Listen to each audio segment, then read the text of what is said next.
तो जय बब्बा की दोस्तों। तो आज आप सुबह सुबह रेडी जेट हो गया और साइड देखने हुआ रवाने जाने रास्ते में लिया बाचिंगम।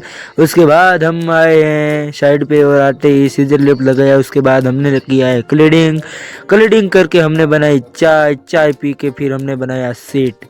और सीट बनाते समय हमें दिखा फ्लाइट, तो फ्लाइट का वीडियो बनाना तो पड़ता है।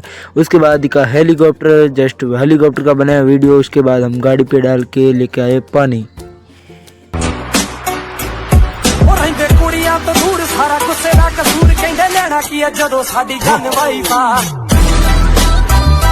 पानी लाके फिर हमने बनाए फटाफट चाय पी के फिर ये है नाइट का व्यू। और नाइट में काम करने के बाद हमने किया है छुट्टी।